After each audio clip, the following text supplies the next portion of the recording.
नमस्कार, स्वागत है आपका खबर एचपी में। तो आइए जानते हैं हिमाचल के हर छोटे बड़े शहर से जुड़े 30 फटाफट बड़ी खबरों को। इससे पहले यदि आप वीडियो को लाइक नहीं किए हैं तो लाइक कर दीजिए और चैनल में नए तो चैनल को सब्सक्राइब कर लीजिए। और आप वीडियो को कहां से देख रहे हैं कमेंट बॉक्स में हमें जरूर बताइए। हिमाचल में बीआरसीसी भर्ती परीक्षा की तारीख बदली, अब इस दिन होगा एग्जाम। जो समग्र शिक्षा की ओर से आयोजित की जा रही ब्लॉक रिसोर्स सेंटर कोऑर्डिनेटर यानी कि बीआरसीसी के 282 पदों पर भर्ती परीक्षा की तिथि में बदलाव किया गया। अब इस परीक्षा 6 अप्रैल को आयोजित की जाएगी। बता दें कि स्कूली परीक्षाओं में शिक्षकों की व्यस्तता के कारण परीक्षा तिथि को बदला गया। वह पहले यह परीक्षा 23 मार्च को होनी थी। शिक्षकों के आग्रह पर परीक्षा की नई तिथि निर्धारित की गई है। वह समग्र शिक्षा अभियान के राज्य परियोजना निदेशक राजेश शर्मा ने बताया कि लिखित परीक्षा शिमला में होगी।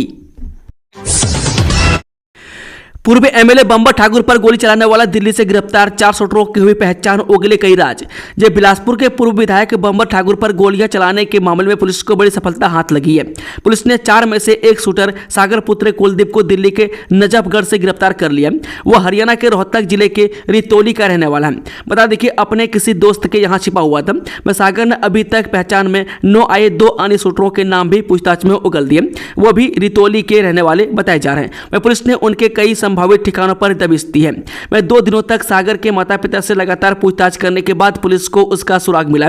वह उसके कई साथियों से भी पुलिस ने 2 दिन तक कई घंटों तक पूछताछ की। इसके बाद पुलिस ने रोहतक जिले के साथ सटे नजफगढ़ से सागर को धर दबोचा। उसे पुलिस रिमांड पर लेने के लिए शुक्रवार को न्यायालय में पेश किया जाएगा।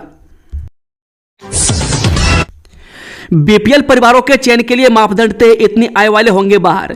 जो ऐसे परिवार जिनमें 18 वर्ष से कम आयु के अनाथ बच्चे या ऐसे परिवार जिनमें केवल 59 वर्ष की आयु से अधिक वृद्धजन ही है तथा 18 से 59 आयु का कोई वयस्क सदस्य नहीं है। ऐसे परिवार जिनमें महिला मुखिया हो, जिसमें 18 से 59 आयु के बीच कोई वयस्क पुरुष न हो, जिसमें विधवा, अविवाहित, तलाकशुदा, परित्यक्त महिलाएं शामिल होंगी। ऐसे परिवार जिनके मुखिया में 50% से अधिक विकलांगता हो। ऐसे परिवार जिनके सभी वयस्क सदस्यों द्वारा पिछले वित्तीय वर्ष में मनरेगा के तहत कम से कम 100 दिन काम किया हो। ऐसे परिवार जिनके कमाने वाले सदस्य cancer, Alzheimer's, Parkinson's, muscular dystrophy, haemophilia, thalassaemia या किसी अन्य बीमारी से पीड़ित हो, जिनके कारण वह अस्थायी रूप से अक्षम है। वे परिवार जो पृथककरण मापदंडों में से किसी एक या अधिक को पूरा करते हैं बीपीएल सूची में शामिल होने के लिए पात्र होंगे।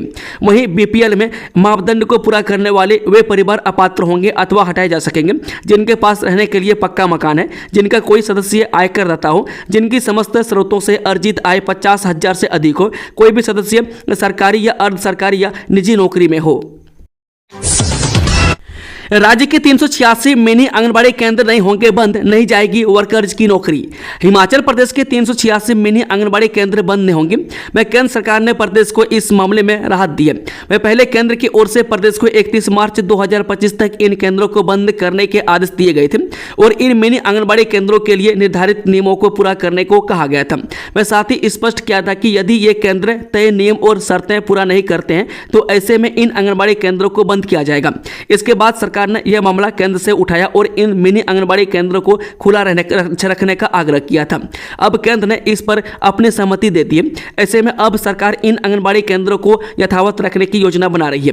मैं इससे अब साफ हो गया है कि इन केंद्रों में काम कर रही वर्कर्स की भी नौकरी नहीं जाएगी। इन केंद्रों में हेल्पर के कार्य भी वर्कर्स द्वारा किए जा रहे हैं। मैं गौरतलब है कि प्रदेश के 153 मिनी आंगनबाड़ी केंद्रों को अपग्रेड किया जा रहा है। मैं इन्हें बड़ी आंगनबाड़ी केंद्रों में बदला जाएगा। मैं अपग्रेड होने के बाद आने वाले समय में इन आंगनबाड़ी केंद्रों में सहायिकाओं की भी नियुक्ति की जाएगी। जनरल के 74, ओबीसी के 16, एससी एसटी के 33 पदों पर भर्ती, यह है क्राइटेरिया। हिमाचल प्रदेश पूर्व सैनिक निदेशालय के द्वारा पुलिस कांस्टेबल के 123 पदों को भरने के लिए साक्षात्कार शुरू हो गए। इसी के चलते आज गुरुवार को ऊना जिला के पूर्व सैनिकों को साक्षात्कार के लिए बुलाया गया है।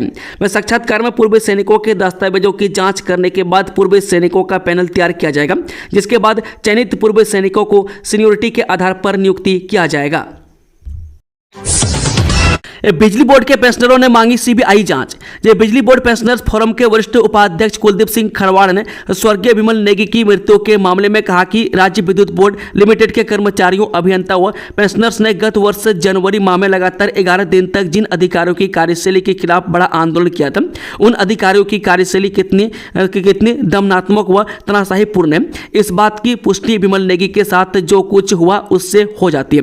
उनकी धर्मपत्नी का जो बयान है उससे पता चल रहा है कि इन अधिकारियों का व्यवहार कैसा है। मैं खरवाड़ा ने अपने बयान में कहा कि गत वर्ष संघर्ष के बाद 18 जनवरी को प्रदेश सरकार के साथ ज्वाइंट फ्रंट के प्रतिनिधियों से हुई बैठक भी बेनतीजा रही, क्योंकि इन अधिकारियों द्वारा सरकार के समक्ष विद्युत कर्मचारियों व विद्युत बोर्ड लिमिटेड का पक्ष नकारात्मक रूप से पेश किया गया। मैं इनकी वजह से ही 9 बिजली कर्मचारियों को ओपीएस मिला, 9 कोई दूसरा मामला हल हुआ। मैं खरवाड़ा ने कहा कि जब यह अधिकारी विद्युत बोर्ड लिमिटेड में रहे तो इनका ध्यान विद्युत बोर्ड लिमिटेड को कमजोर करना और उसकी संपत्तियों का हस्तांतरण करने में ही लगा रहा। वन भूमि पर जीवन निर्वाह करने वालों की 50 बीघा तक जमीन होगी नियमित, मिलेगा मालिकाना हक। जब वन भूमि पर जीवन निर्वाह करने वालों की 50 बीघा तक जमीन नियमित होगी। वन अधिकार अधिनियम 2006 के प्रावधानों में लोगों को 50 बीघा तक मालिकाना हक मिलेगा। राजस्व मंत्री जगत सिंह नेगी ने वीरवार को विधानसभा में प्रेस वार्ता के दौरान यह जानकारी दी। उन्होंने कहा कि कब्जे नियमित करने के लिए लोगों को निर्धारित फॉर्म पर आवेदन करना होगा। इसके लिए ग्राम सभा का अनुमोदन और 2 लोगों की गवाही जरूरी होगी। इसके अलावा कोई खर्चा नहीं होगा। में दावेदार का कब्जा इस भूमि पर 13 दिसंबर 2005 से पहले 3 पुस्तों तक होना चाहिए। हिमाचल विधानसभा बजट सत्र में मुख्यमंत्री सुखबीर सुक्खू बोले 1457 पद भरे, 18,473 पदों को भरने की संस्तुति। जब मुख्यमंत्री सुखबीर सुक्खू ने कहा कि 11 दिसंबर 2022 से 31 जुलाई 2024 तक राज्य मंत्रिमंडल की बैठक में विभिन्न विभागों के अंतर्गत 1457 पदों को सृजित किया गया और 18,473 पदों को भरने की संस्तुति की गई है। मुख्यमंत्री सुक्खू ने सदन के पटल पर यह जानकारी बिलासपुर के भाजपा विधायक त्रिलोक जम्वाल के प्रश्न के लिखित उत्तर में दिए।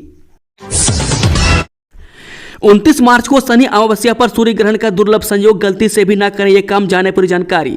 जो शनिचरी अमावस्या 29 मार्च को है। इस दिन शनि कुंभ राशि से गोचर कर मीन राशि में प्रवेश करेंगे। मैं ग्रह के राशि परिवर्तन से कुछ राशियों को शनिदेव की 7.5 और ढैया शुरू होगी, जबकि कुछ राशि के जातकों को मुक्ति मिलेगी।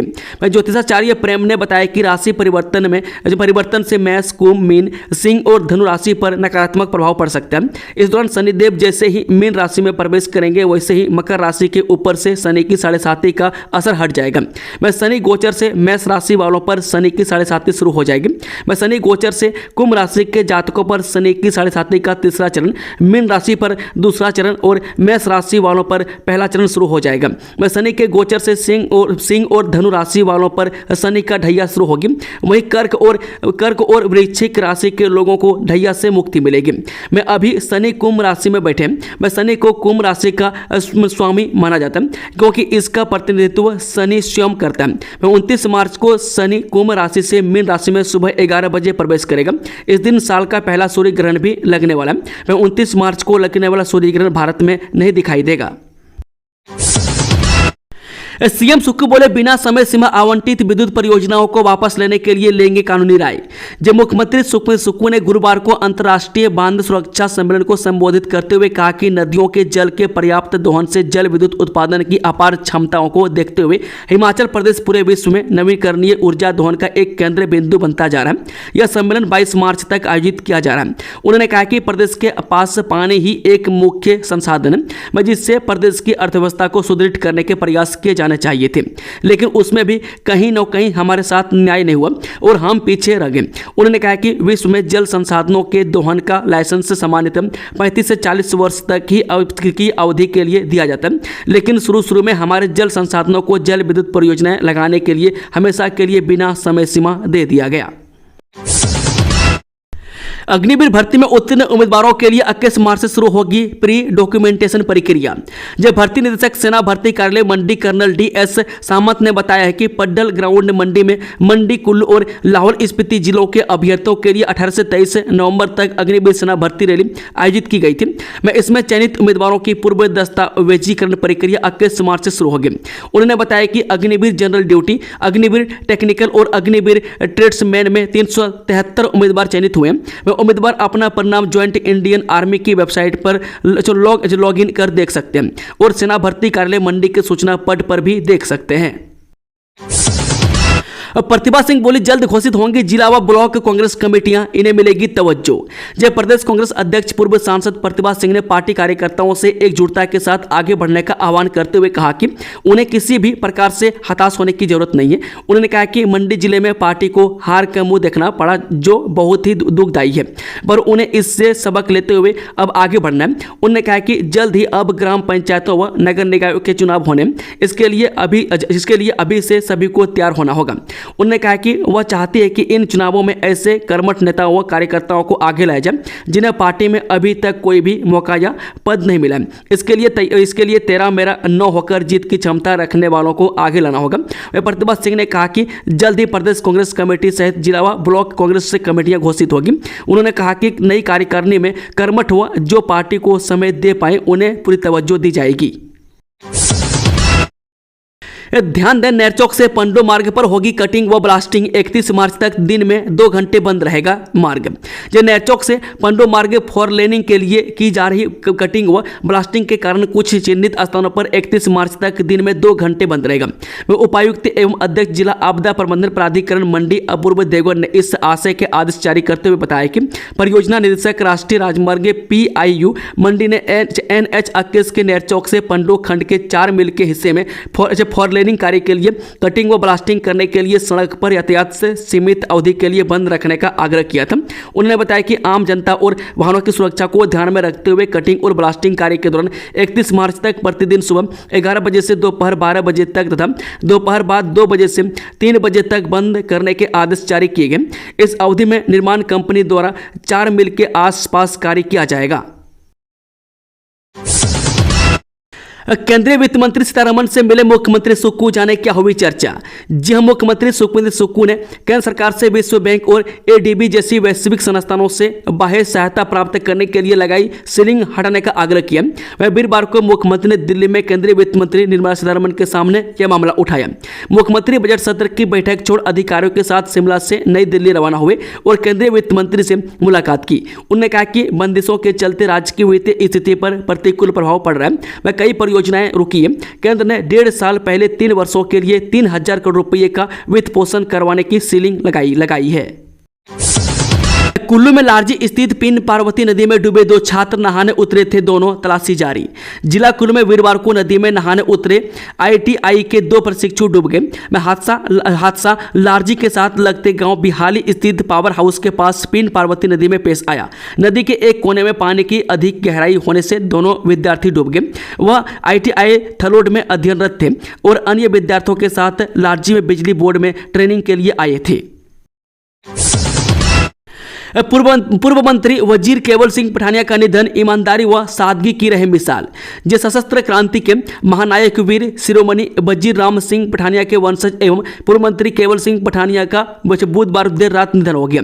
वे पठानिया काफी समय से बीमार चल रहे थे। वह गुरुवार दोपहर पैतृक गांव बादशाह वजीरा में राजकीय सम्मान के साथ पठानिया का अंतिम संस्कार किया गया। बेटे राजीव पठानिया ने मुख्य अग्नि दी। मृतक की अंतिम यात्रा में बड़ी संख्या में लोगों ने शामिल होकर नम आंखों से विदाई दी। पुलिस की टुकड़ी ने गार्ड ऑफ ऑनर दिया। वे प्रशासन की ओर से DSP विशाल शर्मा और नायब तहसीलदार गगन सिंह ने श्रद्धांजलि अर्पित की। मैं इससे पहले तहसीलदार राधिका सैनी ने भी शोकाकुल परिवार से मिलकर अपनी संवेदना प्रकट की। इस अवसर पर पूर्व वन मंत्री राजेश पठानिया, पूर्व विधायक राजेश ठाकुर, युवा कांग्रेस के राष्ट्रीय सचिव अमित पठानिया, जिला कांग्रेस अध्यक्ष कर्ण सिंह पठानिया, नूरपुर व्यापक मंडल के प्रधान Ashwini Suri, Nurpur blood donors club के अध्यक्ष राजीव पठानिया, उदय पठानिया सहित लोगों ने श्रद्धांजलि अर्पित की। महिमा का हॉकी के सीनियर नेशनल कैंप के लिए चयन, जानिए सफलता की कहानी। यह कहते हैं दृढ़ संकल्प और इच्छा शक्ति से जीवन में आगे बढ़ सकते हैं, लेकिन कठिन परिश्रम के बाद मंजिल नहीं मिल पाने पर कई बार कदम डगमगाने लगते हैं। ऐसे में अपनों का संबल और प्रोत्साहन कया पलट कर देते हैं। ऐसा ही कुछ हिमाचल की खिलाड़ी महिमा पुंडर के करियर में भी हुआ। वे होनहार हॉकी खिलाड़ी का 23 मार्च से senior women national coaching camp SAI centre Bengaluru के लिए चयन हुआ। मैं खास बातचीत में महिमा ने कहा कि खेल करियर में खूब मेहनत की। मैं 2024 में महाराष्ट्र के पुणे में हुई नेशनल हॉकी प्रतियोगिता में बेहतर प्रदर्शन किया है। एक साल में 112 करोड़ की शराब पी गया हमीरपुर। 150 शराब ठेकों में धड़ाधड़ बिकी दारू। जिस शराब यानी मदिरा, हाला, आसब, सुरा, मध्य, मधु, वारनी और न जाने किन किन नामों से इसे पुकारा जाता रहा। ये नाम इस बात की गवाही देते हैं कि आज नहीं बल्कि युगों युगों से इसका सेवन होता आया मैं जो आज भी जारी है। मैं शराब का जिक्र इसलिए छिड़ाया क्योंकि हर साल 31 मार्च से पहले शराब की दुकानों या यूं कहें तो ठेकों की नीलामी राज्य कर एवं आबकारी विभाग करवाता है और ज़्यादा से ज़्यादा ठेकेदारों को इसमें भाग लेने के लिए प्रोत्साहित भी किया जाता है। जैसा कि सर्वविदित है कि शराब पर लगने वाला टैक्स इस प्रदेश की इकोनॉमी को सशक्त करने में अहम रोल अदा करता रहा।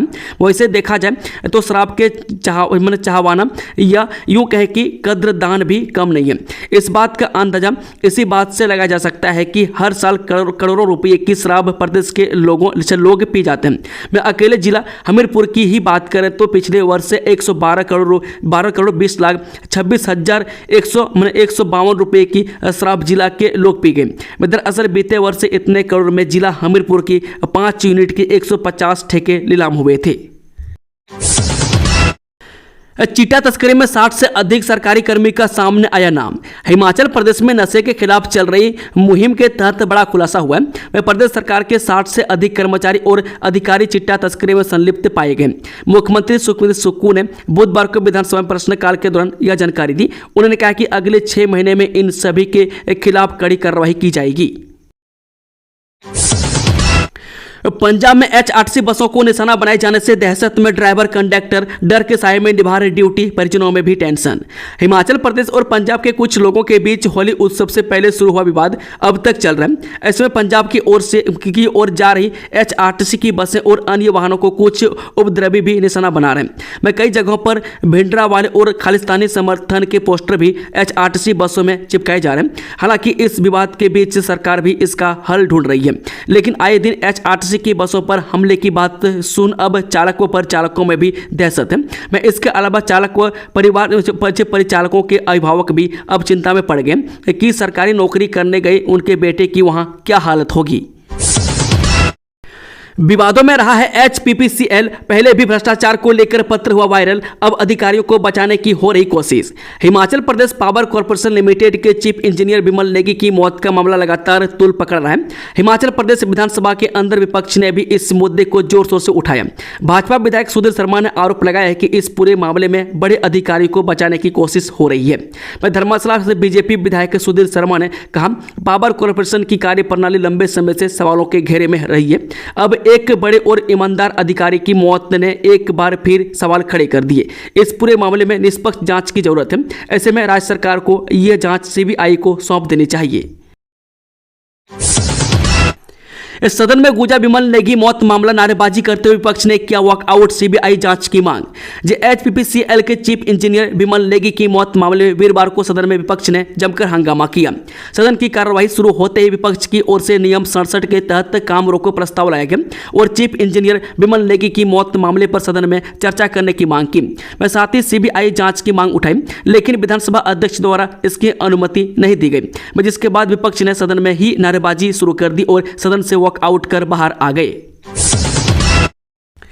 धर्मशाला में प्रवासी महिला से दुष्कर्म, तिब्बती शिक्षक पर लगे आरोप। हिमाचल प्रदेश के कांगड़ा जिला मुख्यालय धर्मशाला से सटी पर्यटन नगरी मैक्लोडगंज में एक एनआरआई महिला ने तिब्बती शिक्षक पर दुष्कर्म का आरोप लगाया। धर्मशाला पुलिस ने महिला की शिकायत पर बुधवार को आरोपी के खिलाफ महिला पुलिस थाने में केस दर्ज कर मामले की जांच शुरू कर दी है। एआई तकनीक का कमाल देखिए, किसानों को नहीं होगा कोई नुकसान, अब फसल रोग की जानकारी तुरंत मिलेगी। जी हां, आज का समय आर्टिफिशियल इंटेलिजेंस यानी कि एआई का है। इसका इस्तेमाल अधिकांश क्षेत्र में किया जा रहा है। इस तकनीक की मदद से कठिन काम को भी आसान बनाया जा सकता है। अब कृषि के क्षेत्र में भी आर्टिफिशियल इंटेलिजेंस की मदद ली जा रही है, जिससे किसानों को कम लागत में अच्छी कमाई भी हो रही है। अब एआई तकनीक की मदद से किसानों को फसल रोगों की जानकारी भी तुरंत मिलेगी। कौन है संजीव कुमार जिन्होंने बचाई बंबर ठाकुर की जान, अब प्रशासन देगा ये इनाम। हिमाचल प्रदेश के बिलासपुर जिले में पूर्व विधायक बंबर ठाकुर पर हुए गोलीकांड में बहादुरी दिखाने वाले उनके निजी सुरक्षा अधिकारी संजीव कुमार को डीजीपी डिस्क अवार्ड से सम्मानित किया जाएगा।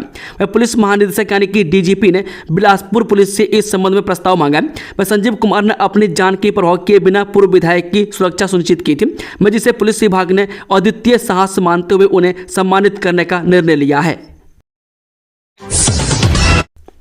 22 साल पुरानी ऑल्टो कार चलाने पर सीएम पर उठे सवाल, विधानसभा में कसे गए तंज।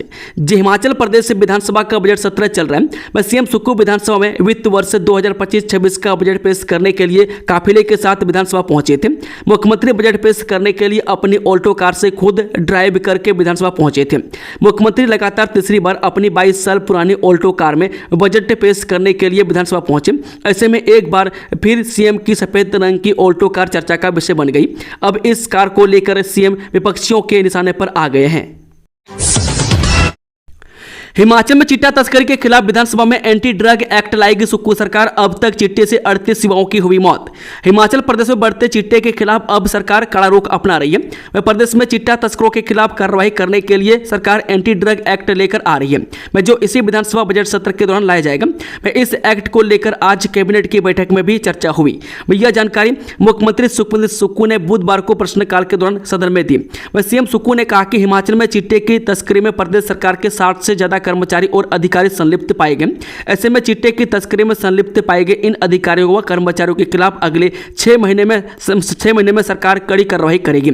सीएम ने कहा कि जब से 23 अप्रैल 2024 को पीआईटी एनडीपीएस एक्ट लाया गया, तब से 4 चिट्टा सप्लायर जेल में, जबकि 17 चिट्टा सप्लायरों की संपत्ति जब्त कर ली गई है। सीएम ने कहा कि चिट्टा तस्करों को लेकर लोगों में जागरूकता आई है, जिस कारण प्रदेश में चिट्टा तस्करी के मामले में 30% कमी आई है।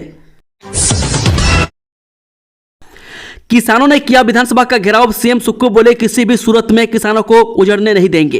हिमाचल प्रदेश में किसान सभा व सेब उत्पादक संघ ने प्रदेश में जमीनों से हो रही किसानों की बेदखली के खिलाफ मोर्चा खोल दिया। हजारों किसानों ने किसान सभा व सेब उत्पादक संघ के बैनर तले विधानसभा का घेराव किया। इस दौरान किसानों बागवानों ने जमीनों से बेदखली के खिलाफ जमकर नारेबाजी की और किसान नेताओं में सरकार पर जमकर हमला बोला है। सीएम सुखविंदर सिंह सुक्खू किसानों के धरना स्थल चौड़ा मैदान में पहुंचे और किसानों को संबोधित करते हुए कहा कि आश्वासन दिया कि सरकार उनके साथ है। उन्होंने कहा कि वह खुद किसान परिवार से आते हैं। सरकार किसानों और बागवानों को उनकी जमीनों से बेदखल नहीं होने देगी। इस मामले में प्रदेश सरकार कानून के तहत हर संभव मदद का वादा किया गया है। सुरक्षा गार्ड और सुपरवाइजर के लिए साक्षात्कार 25 और 27 को मिलेगा इतना वेतन। जब मैसर्ज सीस इंडिया लिमिटेड आरटीए बिलासपुर द्वारा सिक्योरिटी गार्ड और सिक्योरिटी सुपरवाइजर के 100 पद पुरुष वर्ग से भरे जाएंगे। यह जानकारी देते हुए जिला रोजगार अधिकारी ऊना अक्षय शर्मा ने बताया कि इन पदों के लिए साक्षात्कार 25 मार्च को प्रातः 10 बजे रोजगार कार्यालय ऊना और 27 मार्च को उप रोजगार कार्यालय हरोली में आयोजित किए जा रहे हैं। इन पदों के लिए शैक्षणिक योग्यता 10वीं होने के साथ साथ आयु सीमा 19 से 40 वर्ष निर्धारित की गई है। हमीरपुर में 2149 करोड़ रुपए के ऋण देने का लक्ष्य। जब वित्त वर्ष 2025-26 के दौरान जिला हमीरपुर में विभिन्न बैंकों के माध्यम से 2149 करोड़ रुपए के ऋण आवंटित करने का लक्ष्य निर्धारित किया गया। हमीरपुर भवन में जिला स्तरीय समीक्षा एवं बैंक सलाहकार समिति की बैठक के दौरान उपायुक्त अमरजीत सिंह ने नए वित्तीय वर्ष के लिए जिला स्तर योजना का विमोचन करते हुए यह जानकारी दी। उन्होंने बताया कि यह चालू वित्त वर्ष की तुलना में 52 करोड़ रुपये अधिक है। दोस्तों, खबर का सिलसिला समाप्त होता है। अगर जानकारी पसंद आई तो वीडियो को लाइक शेयर, चैनल को सब्सक्राइब जरूर कर लें और कमेंट बॉक्स में अपना फीडबैक जरूर दें। Thank you, all the best. जय हिंद, जय हिमाचल।